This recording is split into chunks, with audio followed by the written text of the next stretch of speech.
Bonjour, cours d'actualité pour la semaine qui vient du 8 mars. Alors je vous ai choisi 5 vidéos sur la thématique de la Birmanie. Donc vous allez apprendre un petit peu les tenants et les aboutissants du coup d'État en Birmanie. Je vous propose de regarder ces vidéos. Alors, c'est pas des longues vidéos, hein, c'est des vidéos de 3 minutes, 5 minutes. Donc, c'est assez court.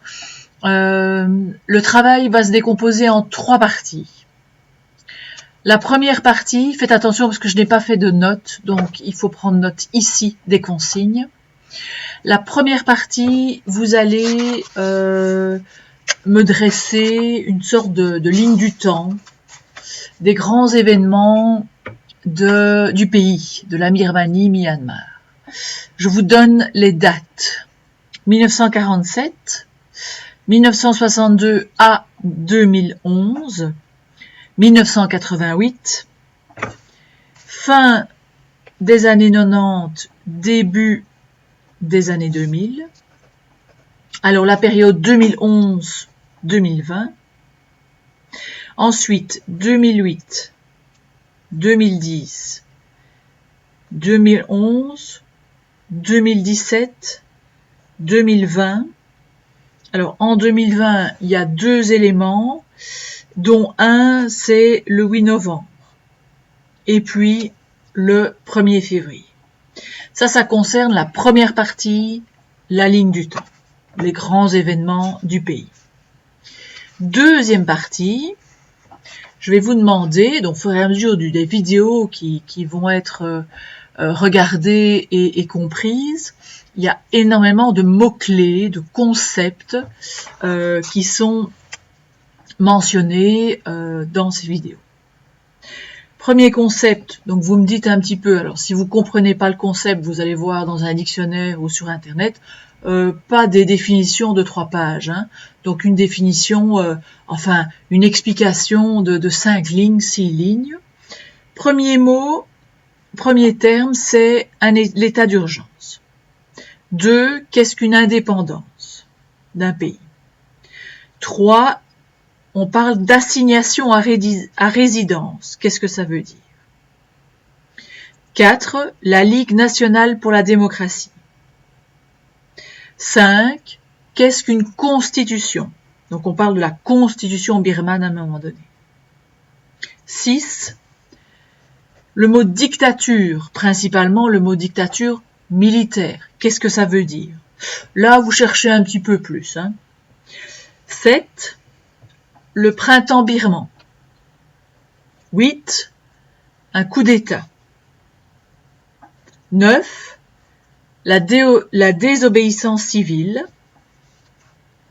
10, la répression de la population. 11, la junte militaire, J-U-N-T-E, militaire. Et 12, les Rohingyas, R-O-H-I-N-G-Y-A-S.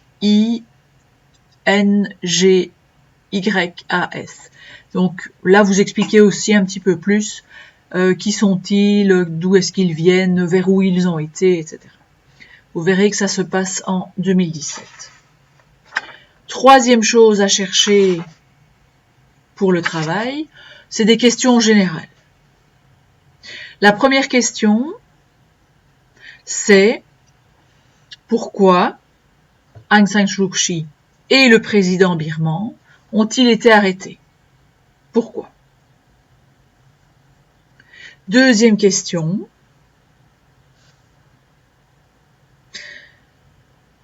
pourquoi est-ce qu'à un moment donné, dans les années 90, 2000, les militaires qui étaient en train de détenir le pouvoir par la force, par l'autorité en Birmanie, pourquoi est-ce qu'ils ont ouvert lentement le processus politique? Il y a des raisons à cela.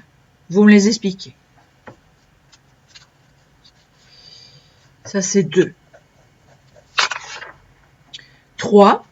Alors, on en a un tout petit peu parlé, peut-être en classe. la crise des Rohingyas en 2017 a été mal gérée par Aung San Suu Kyi. Donc on lui a reproché certaines choses, de ne pas avoir été suffisamment ferme par rapport aux militaires en place dans cette thématique-là. Donc je vous demande, en fait, objectivement, quels étaient les choix à l'époque de Aung San Suu Kyi face à cette crise des Rohingyas. Et dernière question, 4. Il y a eu un coup d'État donc le 1er février 2021. Expliquez-moi un petit peu comment se positionne la communauté internationale.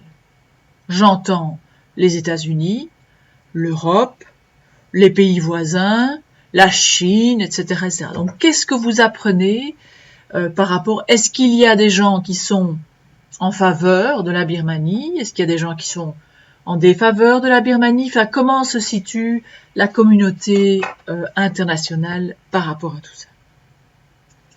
Voilà, donc, 1, vous me faites les dates.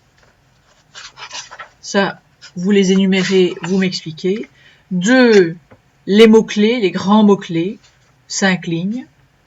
Et 3, là vous avez quand même des questions par rapport aux vidéos que je vous ai proposées. Voilà, je vous souhaite un bon travail.